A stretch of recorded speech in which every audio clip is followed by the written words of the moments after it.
Best health packages up to 80% discount. Tirumala Diagnostics. తోబుట్టువుల మధ్య వచ్చే సమస్యలు బంధాలకి అనుబంధాలకి ఎంతవరకు విలువిస్తున్నారు? వెండి రాఖీ కట్టాను, బంగారం రాఖీ కట్టాను, నా అన్న నాకేమి ఇచ్చాడు రాఖీ కట్టాక అని క్వశ్చన్ చేసే అమ్మాయిలు ఉన్నారు.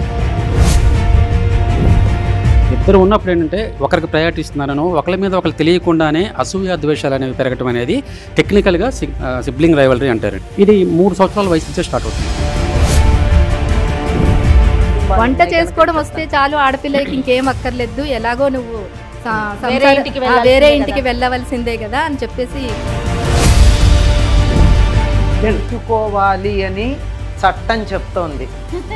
తీసుకోవచ్చు కాదు, తీసుకోవాలి చట్టం చెప్తోంది. చట్టం చాలా చెప్తుంది, కోర్టు కూడా చాలా చెప్తున్నాయి.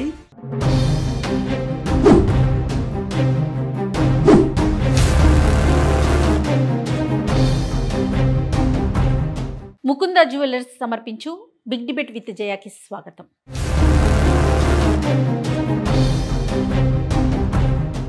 ఈరోజు బిగ్ డిబేట్ విత్ జయాలో మనం డిస్కస్ చేస్తున్నాం తోబుట్టువుల మధ్య ప్రేమలు, అనురాగాలు, అలానే సమస్యలు కూడా.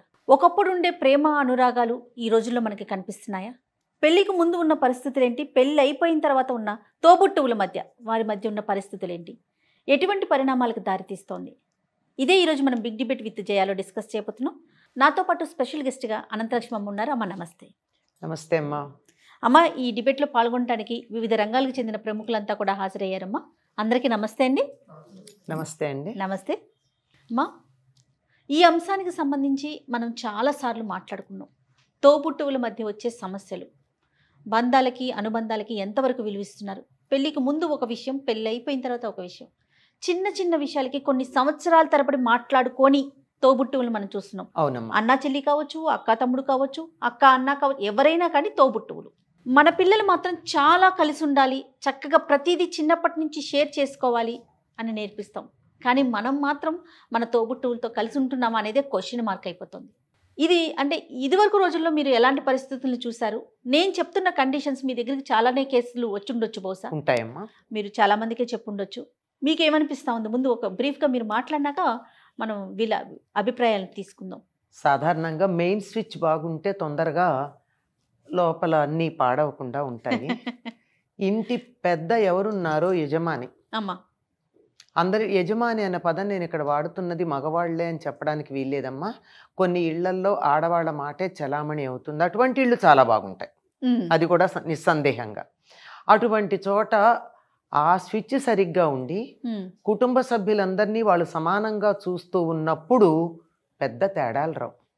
ఎక్కడన్నా కొద్ది పక్షపాత బుద్ధితో ఒకళ్ళ పట్ల ఆదరణ ఎక్కువ, ఒకళ్ళ నిరాదరణ చేసినప్పుడు చిన్నతనం నుంచి మనసులో అభిప్రాయాలు తీవ్రంగా వ్యతిరేకంతో కూడుకుని ఉంటాయి. అందుకని అది జాగ్రత్త పడాల్సిన అవసరం ఉంది. అంతేకాకుండా మొదటి సంతానం కలిగిన తర్వాత కొంచెం ఇబ్బందే. భర్తకి మొదటి సంతానానికి మధ్య అసూయ రాకుండా చూసుకోవడం తొలిచూలుకి చాలా అవసరం. ఎందుకంటే అప్పటిదాకా తన దృష్టి అంతా తన మీదే కేంద్రీకరించిన భార్య ఆ దృష్టిని కొంతవరకు సంతానం, కూతురో కొడుకో మీద పెట్టేటప్పటికీ భర్తకే కొద్దిగా అనిపిస్తుంది నన్ను పట్టించుకోవటం లేదు అని. అట్లాంటిది రెండో సంతానం పొందేటప్పుడు మొదటి సంతానాన్ని నిర్లక్ష్యం చేయడం చాలా చోట్ల కనపడుతుంది. పిల్లాడో పిల్లో ఏదైనా కానీ వీళ్ళు చిన్నవాళ్ళని దృష్టి వాళ్ళ మీద పెట్టి నువ్వు పెద్దవాడి ఊరుకో అంటూ ఉంటారు. అక్కడ మొదలవుతుంది బీజం పడుతుంది శత్రుత్వం అన్నది. కొంచెం తెలివిగా కనుక ప్రవర్తించి ఈ రెండో సంతానం యొక్క బాధ్యత నీదే, నువ్వు వీళ్ళని చూసుకోవాలి అని తల్లి చెప్పినట్టయితే చిన్నప్పటి నుంచి ఈ చిన్నపిల్లకి నీ పిల్లాడు అన్న నీ బాధ్యత తీసుకుంటున్నాడు అనేటటువంటి మాట చెప్పినట్టయితే చాలా వరకు సమస్యలు పరిష్కారం అవుతాయి. ఇది చెప్పేటటువంటి పెద్దలు మనకు కనపడరు. ఎప్పుడైతే ఈ బీజం నాటుకుంటుందో ఈ రెండవ సంతానం నా మీద దృష్టి మళ్ళడానికి కారణమైందన్న భావం వచ్చిందో అప్పటి నుంచే ఉంటుంది. కానీ పెద్దవాళ్ళు ఇంట్లో సరిగ్గా చూస్తున్నంత కాలం అది బయటపడదు. అప్పుడప్పుడు తొంగి చూస్తూ ఉంటుంది. కానీ పెద్ద అయ్యాక తమకి తోడు ఒకళ్ళు వచ్చిన తర్వాత ఈ విషయం చాలా డీపెన్ అవుతుంది. అది జరుగుతూ ఉంటుంది. దానికి నీళ్లు పోసేటటువంటి వాళ్ళు వస్తే పెరుగుతోంది, లేదు అది తప్పండి కలిసి ఉండాలని చెప్పగలిగినటువంటి వాళ్ళు వస్తే అది ప్రేమాభిమానాలు పెరుగుతాయి, శత్రుత్వాలు తగ్గుతాయి. రైట్. మరి వక్తల అభిప్రాయం తెలుసుకుందామమ్మా. నమస్తే అండి. అమ్మ చెప్పినట్టు మొదటి వాళ్ళకి ప్రాధాన్యత ఇస్తారు, తర్వాత వాళ్ళకి కొంచెం మొదటి వాళ్ళకి ప్రాధాన్యత తగ్గుతుంది, తర్వాత వాళ్ళకి ఇంపార్టెన్స్ ఇస్తారు. అలాగే మా కుటుంబంలో కూడా ఈ సమస్యలు ఏర్పడ్డాయి. ఎందుకు అని అంటే వాడు చిన్నోడు కదా, చిన్న చెల్లి కదా, చిన్నవాళ్ళకి ఎప్పుడు కూడా మనం కొంచెం గారావం ఉంటుంది. వాళ్ళంటే తల్లిదండ్రుల మీద కూడా చిన్నవాళ్ళకి అమ్మ అమ్మ అనుకుంటూ వాళ్ళు కూడా అమ్మ చుట్టూను నాన్న చుట్టూను తిరుగుతూనే ఉంటారు వాళ్ళు కూడా. అయితే చిన్నతనంలోనే ఇలాంటి అభిప్రాయాలకు వస్తారంటారా? చిన్నతనంలో అంటే అది తల్లిదండ్రులు పెట్టే గారాభం వల్లనే వాళ్ళు అలా తయారవుతారు. అంతేగాని వాళ్ళు అయ్యో మన కుటుంబం అన్న తర్వాత మనందరం ఒకే విధంగా ఒక్కటే కలిసి మెలిసి ఒకే విధంగా సమాన భాగంగా చూడాలి అనే ప్రేమని తల్లిదండ్రులే ముందు చెప్పవలసి వస్తుంది వాళ్ళకి. అలా చెప్తే వాళ్ళకు ఒక అవగాహన అనేది వాళ్ళకి ఏర్పడి ఇంకా మెరుగుపడడానికి వాళ్ళకి ఒక ఆస్కారం అంటూ ఉంటుంది అన్నమాట. మీరండి. నమస్తే అండి. నమస్తే మేడం, నా పేరు కృష్ణభరత్ అండి, సైకాలజిస్ట్. ఇప్పుడు మేడం అన్నారు కదా చిన్నప్పటి నుంచి కలిసిమెలిసి ఉంటారని. సైకాలజీ ఏం చెప్తుందంటే సిబ్లింగ్ రైవలరీ అని ఒక కాన్సెప్ట్ ఉంది మేడం. ఓకే. అంటే ఒకే ఇంట్లో ఉన్న ఇద్దరు పిల్లలు తెలియకుండా ఒకరి మీద ఒకరికి కొంత ఒక వ్యతిరేక భావన అనేది స్టార్ట్ అవుతుంది. అది జెండర్ భేదం లేదు, జెండర్ భేదం లేదు, దాంట్లో జెండర్ భేదం ఏమి ఉండదు. ఇద్దరు ఉన్నప్పుడు ఏంటంటే ఒకరికి ప్రయారిటీ ఇస్తున్నారనో ఒకరి మీద ఒకరు తెలియకుండానే అసూయ ద్వేషాలు అనేవి పెరగటం అనేది టెక్నికల్గా సిబ్లింగ్ రైవలరీ అంటారు. ఇది 3 సంవత్సరాల వయసు నుంచే స్టార్ట్ అవుతుంది మేడం. 3 years నుంచే స్టార్ట్ అయ్యే అవకాశం ఉంది. అప్ టు టీనేజ్ వరకు ఇది కంటిన్యూ అయ్యే అవకాశం ఉంది మేడం. టీనేజ్కి వచ్చిన తర్వాత వాళ్ళ బంధాలు ఈ రిలేషన్షిప్ యొక్క ఇంపార్టెన్స్ తెలుసుకున్నప్పుడు నెమ్మదిగా తగ్గే అవకాశం ఉంటుంది. ఇక్కడ ఇంకో పాయింట్ అంటే తల్లిదండ్రులు దీన్ని గమనించి ఈ రైవలరీ కరెక్ట్ కాదు మీరు అనేది కనుక కొంత ఒక పాజిటివ్ ఎన్విరాన్మెంట్ని క్రియేట్ చేయగలిగితే దాని ప్రభావం తక్కువగా ఉంటుందండి.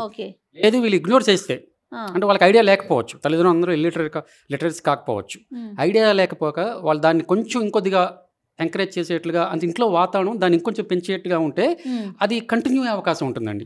పెద్ద అయిన తర్వాత కూడా కంటిన్యూ అయ్యే అవకాశం ఉంటుంది. అందుకని మనం అంటే ఇది బీజం అనేది అంటే అన్నదమ్ములకు కానీ అక్క చెల్లెలకు కానీ తోబుట్టువులకి ఒక తెలియని వైరం కావాలని కాదండి. ఇది సైకలాజికల్గా ఒక తెలియని వైరం చిన్నప్పటి నుంచే స్టార్ట్ అవుతుంది. దాన్ని మనం అడ్రస్ చేయగలిగితే అది అక్కడితో ఆగిపోతుంది.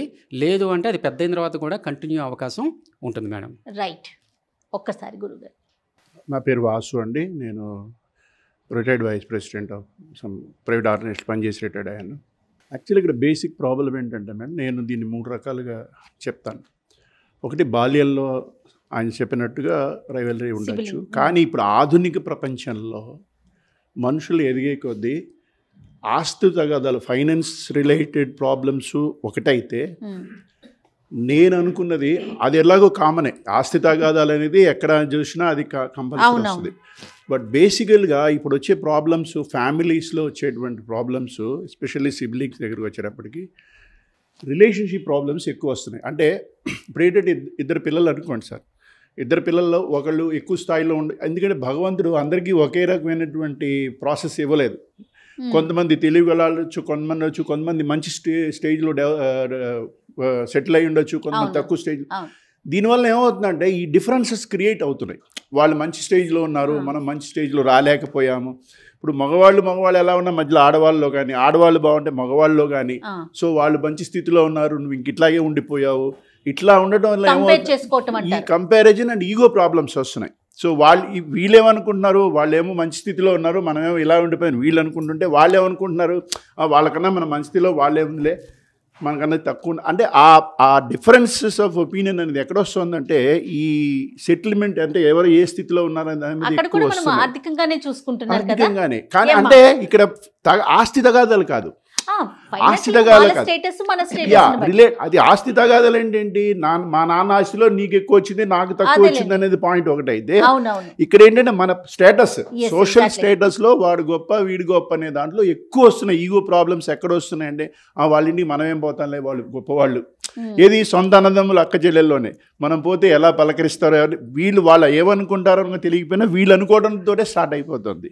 సో బేసిక్గా ఈ ఈగో ప్రాబ్లమ్స్ తోటి మేజర్ రిలేషన్స్ దెబ్బతింటున్నాయేమో అని నా అభిప్రాయం. అమ్మా మీరేమంటారు? ఇది కొంతవరకు కారణమైన అసలు మూలం ఎక్కడొస్తుందంటే పిల్లల్ని పోల్చి చెప్తారు తల్లిదండ్రులు.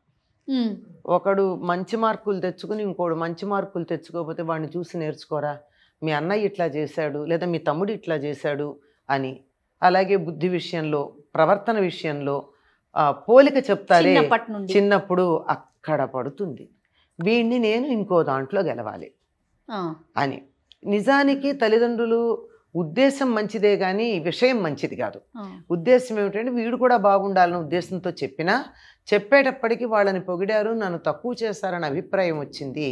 దాంతో రైవల్రీ అన్నది అక్కడ మొదలవుతుంది. నిజానికి సిబ్లింగ్ రైవల్రీ అన్నారు, ఇంగ్లీష్లో ఆ పదం వాడినా సరిగ్గా ఉండేది ఏమిటంటే పోటీ ఉంటుంది. అమ్మ దగ్గర నేను మార్కులు కొట్టేయాలి, నాన్న దగ్గర నేను మార్కులు కొట్టేయాలన్న ఉద్దేశంతో వాళ్ళు మొదలయ్యి ఈ పోటీ దానికి బాగా స్పర్ధ అంటారు, పోటీ అంటారు. ఈ పోటీ ఇక్కడ ఒక ప్రశ్నమా మీ ఎక్స్పీరియన్స్లో, ఈ ఆధునిక యుగంలో తల్లిదండ్రుల నుంచి చిన్నతనంలో వచ్చింది వాడిని చూసి వీడిని చేసుకుంటూ ఒక పద్ధతి అయితే, ఇప్పుడు మన ఈ టెక్నాలజీ చదువులు పెరిగిపోయి ఎవరు సొంత నాలెడ్జ్లు వాళ్ళు ఉపయోగించడం మొదలుపెట్టిన తర్వాత ఒక ఏజ్ తర్వాత తల్లిదండ్రుల యొక్క ప్రమేయం ఎంతవరకు ఉంటుంది ఈ విడిపోవడంలో? ఇందులో కాదండి, తల్లిదండ్రుల ప్రమేయం పెద్దయ్యాక ఉండేదానికన్నా చిన్నప్పుడు పడినటువంటి బీజం పెరుగుతోంది వాళ్ళల్లో. ఇన్నేట్గా వాళ్ళని గెలవాలి అన్న అభిప్రాయం గెలవలేకపోయే ముందర పోటీగా ఉండి ఆ తర్వాత అది శత్రుత్వ భావంలోకి వచ్చేస్తుంది. అది ఆ కసి ఒకటి ఉండే, కిల్లర్ ఇన్స్టింక్ట్ అంటారు మీ భాషలో చెప్పాలంటే. ఆ కిల్లర్ ఇన్స్టింక్ట్ ఇంకో ఉద్దేశం కూడా వస్తుందమ్మా. ఎందుకంటే తల్లిదండ్రులు ఏం చేస్తారంటే, నువ్వు ఆడపిల్లవు కదా, నీకు ఎక్కువ చదువు లేకపోయినా పర్వాలేదు, ఎలాగో అత్తారింటికి వెళ్ళేదే అని చెప్పేసి వీళ్ళ అన్నదమ్ముల దగ్గర కూడా ఈ విధంగా మాట్లాడడం చాలా వరకు ఉన్నారు. కొన్ని పల్లెటూరుల్లో కొంచెం ఈ విధమైనది నడుస్తుంది, నడుస్తుందండి. ఎడ్యుకేషన్ పరంగా ఇప్పుడు వర్తమానంలో కూడా అటువంటి కుటుంబాలు, వంట చేసుకోవడం వస్తే చాలు ఆడపిల్లలకి ఇంకేం అక్కర్లేదు, ఎలాగో నువ్వు వేరే ఇంటికి వెళ్ళవలసిందే కదా అని చెప్పేసి ఈ రకమైనవి కూడా మనం సమాజంలో చూస్తున్నాం. తనకి ఒకసారి ఈ పోల్చినప్పుడే అది కాల్చినట్టు అవుతుందండి. అవునండి, చాలా బాగా చెప్పారు. పోల్చటం కాల్చటం అని పోల్చినప్పుడే కాల్చినట్టు అవుతుంది. ఆ కాల్చడం కాకుండా ఇలా పోల్చకుండా ఏంటంటే అందరినీ సరి సమానంగా చూసి, ప్రతి ఒక్కరికి టాలెంట్ ఉండదండి. వాడికున్న టాలెంట్ వాడికి ఉంటుంది, వీడికున్న టాలెంట్ వీడికి ఉంటుంది. ఆ టాలెంట్ని పేరెంట్స్ని పేరెంట్సే గుర్తించాలి. పేరెంట్స్ గుర్తిస్తే ఏమవుతుందంటే ఎవరు ఏ ఫీల్డ్లో ఎదిగేది వాళ్ళు ఎదుగుతారండి. ఈ పోల్చడం మాత్రం అది నాకు మాత్రం అది వర్తించదనిపిస్తుంది. అండ్ ఇంకోటి, కలిసి ఉంటే కలదీసుకోమంటారు మేడం, విడిపోతే ఓడిపోతామంటారు. అంటే కమ్యూనిటీలోనే ఒక యూనిటీ ఉంటుంది, ఆ యూనిటీలోనే ఒక ఇమ్యూనిటీ ఉంటుంది మేడం. మేము పోల్చడం అనేది చాలా తప్పు అనిపిస్తుంది. So one should not compare with anyone. ఇందాక గురువుగారు ఒక వ్యాలిడ్ పాయింట్ చెప్పారు. నమస్తే అండి. నమస్తే అమ్మా. మనకి ఏంటంటే స్టేటస్ని కంపేర్ చేసుకోవటం. ఇప్పుడు సరే పెళ్ళి కాకముందు అమ్మ పొగడటం వల్ల, లేకపోతే తమ్ముడికి ఇచ్చేసేయనో, లేకపోతే అన్న చూడు బాగా కంపేర్ చేయటం ఒకటి, ఎక్కువ గారాభం ఒకటి మనసులో పెట్టుకుంటారు అనుకుందాం. పెళ్లి తర్వాత వాళ్ళ స్టేటస్, అన్నయ్య చాలా ఉన్నత స్థితిలో ఉన్నాడు, నేను ఇక్కడే ఆగిపోయాను, లేదా తమ్ముడు బాగున్నాడు, మేము ఇక్కడే ఆగిపోయాం, ఇలా కంపేర్ చేసుకోవటం అనేది కూడా చూస్తున్నామంటారా?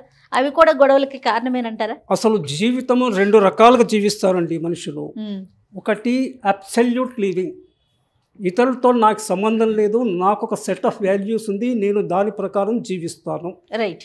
నా తల్లిదండ్రులు నన్ను నాకు విద్యావంతుడిని చేసి తద్వారా ఉద్యోగం వచ్చేటట్టు చేశారు. I don't have depend on them further. I have to stand on my legs. వాళ్ళ ఆస్తిని కూడా నేను ఆశించకూడదు. నేను ఉత్తమ కొడుకునైతే కాగా ఫస్ట్ 20 ఏళ్ళు వాళ్ళు నన్ను పెంచి పెద్ద చేశారు కాబట్టి వాళ్ళ లాస్ట్ 20 ఏళ్ళు ఐ షుడ్ టేక్ కేర్. ఇది బెంచ్ మార్క్. కొడుకులు లేని కేవలం ఆడపిల్లలు ఉన్న వాళ్ళకి కూడా ఇది కొంతవరకు at a discounted price provided అల్లుడు అంగీకరిస్తే ఆడపిల్లలు కూడా తల్లిదండ్రుల రెస్పాన్సిబిలిటీ తీసుకోవచ్చు. ఓకే అండి. తీసుకోవాలి అని చట్టం చెప్తోంది. తీసుకోవచ్చు కాదు, కాదు వచ్చు కాదు, తీసుకోవాలి అని చట్టం చెప్తోంది. చట్టం చాలా చెప్తుంది, కోర్టు కూడా చాలా చెప్తున్నాయి. బట్ అల్టిమేట్గా వినోవరయ్యేది సాంప్రదాయాలు, కట్టుబాట్లు అవే ప్రివేల్ అవుతాయి. అంటే ఎవరైనా అదే పనిగా వెళ్ళి కోర్టు ద్వారాన్ని కటకటాయిస్తే తప్ప దీన్ని ఎవరో ఆపలేరు. లాకంగా ఎక్కువ స్వంత వివేకంతో సాంప్రదాయాన్ని గౌరవిస్తూ వివేకంతో కనుక వ్యవహరిస్తే ప్రాబ్లమ్స్ వస్తాయి. ఇందాక పోల్చి కాల్చు అన్నారు. కాల్చింది మరీ ఎక్కువ కాలింది తినం, మనం చల్లార్చి తింటాము. కాల్చిన వాడు చల్లార్చాలి, చల్లార్చే కెపాసిటీ లేనివాడు కాల్చొద్దు. So this is the thing. తల్లిదండ్రుల దీనికి ఆశపడద్దు. కంపేరిటివ్ లివింగ్ అవసరమే, కానీ పరిధి ఉంది. సిబ్లింగ్ రైవల్రీ కూడా ఎలా వస్తుందంటే, మనకు ఒక నానుడు ఉంది సంస్కృతంలో, ఏకద్రవ్యాభిలాషి ద్వేషి. I want the same thing, my brother also or sister also want the same thing, then we fight. Okay. ఇంకొక English equivalent, familiarity breeds contempt. Wife and husband ఎందుకు పోరాడుకుంటారు? వాళ్ళు కలిసే ఉంటారు జీవితాంతము, కానీ మధ్య మధ్యలో పోరాడుతారు బికాస్ ఆఫ్ ద ఫెమిలియారిటీ. దాంట్లో నుంచి వచ్చిందే సిబ్లింగ్ రైవలరీ. కానీ ఇవన్నీ చిన్న చిన్న సమస్యలు we can definitely cross over then. కొంత పరిణితి ఉపయోగిస్తే, నాకు పరిణితి లేదు, నేను M3 అంటే నేను మొండివాడిని, నేను మూర్ఖుణ్ణి, నేను మూఢుణ్ణి అంటే ఎవరైనా హెల్ప్ చేయలేదు. రైట్ అండి. ఇప్పుడు తోబుట్టువుల విషయంలో మ్యారేజ్ ముందు మ్యారేజ్ తర్వాత అనుకున్నాం కాబట్టి, మ్యారేజ్ ముందు మనకు బాల్యంలో ఎక్కువ అఫెక్షన్ ఉంటుంది, ప్రేమ అనురాగాలు ఉంటాయి. తల్లి పాత్రను ఫుల్ఫిల్ చేయడానికి కూడా తోబుట్టువులు చాలా సహకరిస్తారు. ఎందుకంటే ఇప్పుడు ఒక అమ్మాయి అక్క ఉంటే అక్క పాత్ర సాధారణంగా ఉన్నప్పటికీ కూడా బావగారు ఏమని చేస్తారంటే ఎక్కువ ఫోర్స్ చేస్తూ ఉంటారు ఆస్తులు అనేటి. ఈ ఆధునిక ప్రపంచంలో మనం వృద్ధిగా ఉంటే, వృద్ధి లేకపోతే వైపు నుంచి కూడా సమస్యలు రావడంతో వీళ్ళ మధ్య గొడవలకి కారణమవుతుంది. ఇప్పుడు అమ్మాయి తోబుట్టు మన ఇంటి దగ్గర ఎలా ఉందో, పోయిన మామయ్య వాళ్ళ అత్తగారింట్లో కూడా అదే ధోరణిలో ఉంటే ఇవన్నీ వ్యత్యాసాలు ఉన్నాయి. ఈనాటి సమాజంలో రాఖీ కట్టడం కూడా ఒక ఆర్థికపరమైనటువంటి సందర్భంగా మనం చూస్తాం. రాఖీని కూడా ఒక ఆర్థికపరమైన సంబంధాలతో ముడిపెట్టాల్సి వస్తుంది. అవునమ్మా, అన్నది నిజమే. దానికి కూడా లెక్క కట్టే వాళ్ళు ఉన్నారు. రాఖీ కడితే నేను వెండి రాఖీ కట్టాను, బంగారం రాఖీ కట్టాను, నా అన్న నాకేమిచ్చాడు రాఖీ కట్టాక అని క్వశ్చన్ చేసే అమ్మాయిలు ఉన్నారు. నేను ఇంత ఇస్తున్నాను ఏమిటి, ఇలాంటిదే కట్టింది ఏమిటి అని మొహం చిట్లించే అన్నగారులు ఉన్నారు. వీళ్ళని కూడా చూసి చెప్తున్న మాటలు కల్పనలుగా, ఇవన్నీ సమాజంలో చూసినటువంటివి. ప్రస్తుతం మనం అలాంటి సమాజంలోనే ఉన్నాం. రైట్, సార్ చెప్పింది కరెక్టే. కానీ ఒక అమ్మాయి అన్నీ వదిలేసుకుని వస్తుంది. వదిలేసుకుని వచ్చినప్పుడు భర్త పాత్ర ఎంత ఉంటుందంటే, తను అటు అమ్మ వాళ్ళని ఇటు భార్యని కూడా బ్యాలెన్స్ చేసుకోవాలి. ఎందుకంటే తనకి కొత్త ఫ్యామిలీ, అది కొత్త ఫ్యామిలీ అన్నప్పుడు తనకి ఏమీ తెలియదు. సో భర్త సపోర్ట్ ఎప్పుడైతే స్టార్టింగ్ నుంచి ఉంటుందో, తను కూడా తన ఫ్యామిలీని అర్థం చేసుకోగలుగుతుంది. సో అన్నదమ్ముళ్ళ మధ్యలో కానీ వాళ్ళ సిబ్లింగ్స్ మధ్యలో కానీ గొడవ రాకుండా చూసుకోవచ్చు. అది అంటే భర్త అనేవాడు ఎవరైతే ఉంటాడో అతను బ్యాలెన్స్ చేయాలంటారు. తన భార్యకి బయట నుంచి వచ్చింది కాబట్టి అర్థమయ్యే రీతిలో చెప్పాలి. స్టార్టింగే చెప్తే ఆ నమ్మకం అనేది ఏర్పడుతుంది. తన అక్క చెల్లెల గురించి, అన్న తమ్ముల గురించి మొదట్లోనే చెప్పాలంటారు. అదే చెప్పాలి అని కాదు, అంటే పరిస్థితులని ఇలా ఉంటాయి, ఇలా అర్థం చేసుకోవాలి అనేది చెప్పాలి. వాళ్ళ గురించి వ్యతిరేక భావన ఉండకూడదు అని చెప్పాలి. కానీ ఇక్కడ సమస్య ఎక్కడ కాదు కదా, అతనికే ఉంటే అది సమస్య అక్కడ జరుగుతోంది. అది అక్కడి నుంచే ఉంటే వీళ్ళు దానికి నీళ్లు పోసిన వాళ్ళు అవుతారు, కానీ బయట నుంచి వచ్చిన వాళ్ళు విత్తనం అక్కడే ఉంటే ఏమిటి అని ప్రశ్న. అది కదా నేను అడిగేది. ఇప్పుడు అన్నదమ్ముల మధ్య సమస్య ఉంటే సరే, వచ్చిన పార్ట్నర్ నుంచి అది సెకండ్ వే. ఫస్ట్ వీళ్ళ మధ్య సమస్య ఉంటే దానికి ఏంటి, ఎందుకు ఈ సమస్యలకి కారణాలు అంటున్నా.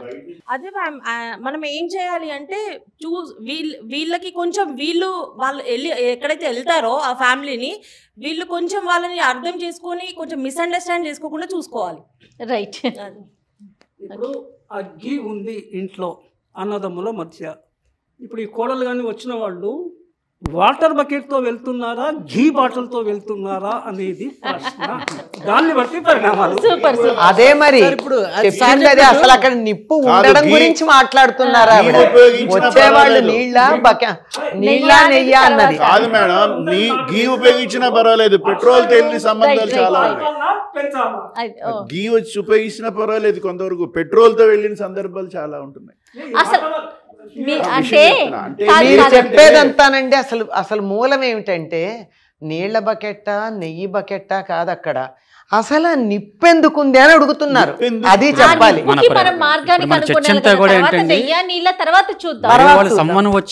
నిప్పెందుకు రావాల్సి వచ్చింది, వీళ్ళ మధ్య ఎందుకు ఈ విభేదాలు వస్తున్నాయనేదే ప్రశ్న ఈరోజు.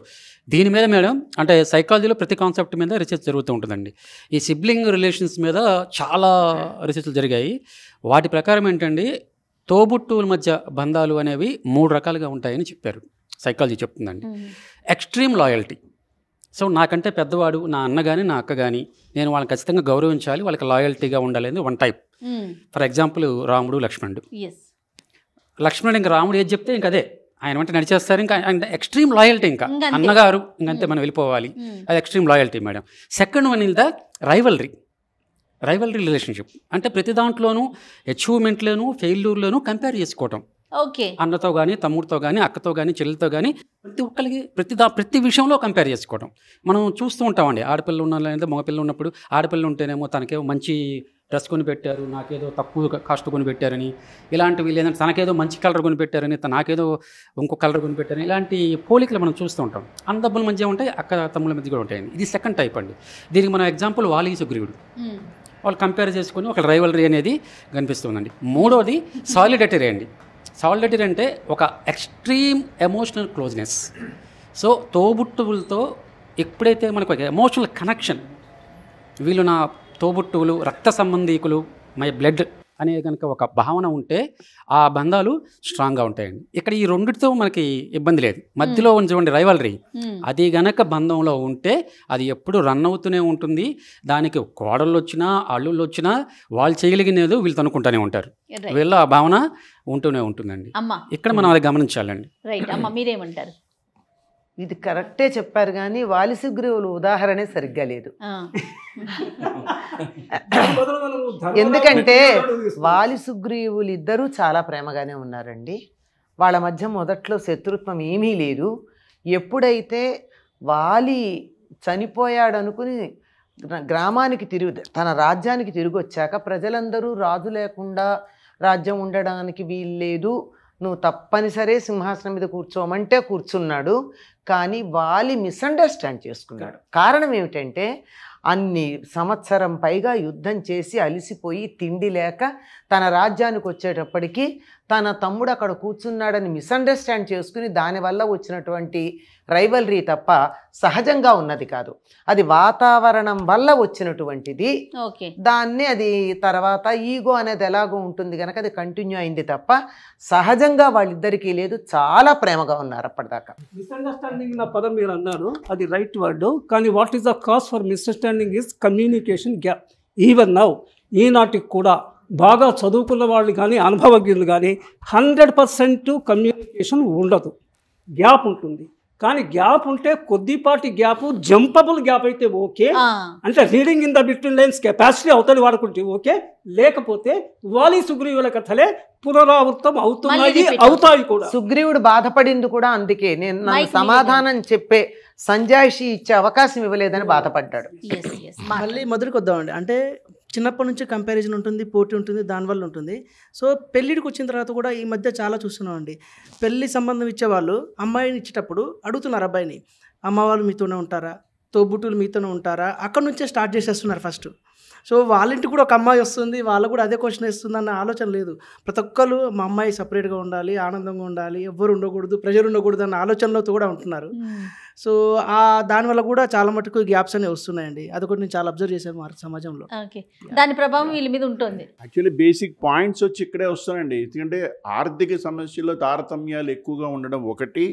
రెండు ఏంటంటే ఈ బేసిక్గా యూగో ప్రాబ్లమ్స్ అండి. ఏదైనా చిన్న మాట పడలేకపోవడం, ఈవెన్ అన్నీ బాగున్నా కూడా ఇంట్లో తోడుకోళ్ళు అన్నదమ్ముల మధ్య, అంటే తోడుకోళ్ళల్లో సామరస్యత లేకపోవడం, ఇంట్లో పని విషయంలో ఆశ ఎక్కువ చేస్తుంది, ఇవి ఎక్కువ అంటే కలిసి ఉన్న సందర్భాల్లో ఈ పోరు తీసి మగవాళ్ళ దగ్గరికి వెళ్ళడం, దీనివల్ల వీళ్ళిద్దరు కొట్టుకునే సందర్భాలు కూడా చాలా ఉన్నాయి. సో ఇక్కడ ఏమవుతుందంటే దానివల్ల మాట్లాడుకోపోవటం, సంవత్సరాల తరబడి అలాంటి పరిస్థితులు ఉంటాయా? పెరిగి పెద్దది అయిపోయి వీళ్ళ మధ్య డిస్టెన్స్ గ్యాప్ ఎక్కువైపోతుంది. అసలు యాక్చువల్లీ వీళ్ళిద్దరికి రిలేషన్ ఉండదు, ఐ మీన్ ఏ డిస్ప్యూట్ ఉండదు. కానీ ఈ ఇంట్లో వీళ్ళ చిన్న చిన్న సమస్యల వల్ల ఈవిడ అలగడం, అక్కడ కూర్చోవడం, ఇట్లా అన్నారు అట్లా అనడం కూడా ఆయన అపార్థం చేసుకోవడం, దీన్ని చిన్న చిలికి గాలివాన అవుతున్నట్టుగా రిలేషన్స్ దెబ్బతినేసి ఎవరికి వాళ్ళలాగా విడిపోతున్నారు. బేసిక్ ఇక్కడ ఆడవాళ్ళే పాయింట్ అవుట్ చేస్తున్నారు ఒక రకంగా. మీరు ఇక్కడ పాయింట్ ఏంటంటే నేను ఒకటి చెప్తాను మేడం, నా ఉద్దేశంలో ఆడవాళ్ళైనా మగవాళ్ళైనా సమర్థించుకునే క్యాపబిలిటీ కనుక మగవాళ్ళలో ఉంటే ఎక్కువ సమస్యలకి పరిష్కారాలు దొరుకుతాయి. కరెక్ట్ మాట చెప్పారండి. సమర్థించుకునేవాడు మగవాడు అయినప్పుడే అత్తాకోడళ్ళ మధ్య గానీ, ఇప్పుడు ఏ అత్తాకోడళ్ళ మధ్య గానీ, తోడుకోడళ్ళ మధ్య గానీ తగాదా లేకుండా ఉండడానికి ఎవరిది బాధ్యత అంటే మగవాడిది మాత్రమే. నేను అదే చెప్తున్నాను మేడం.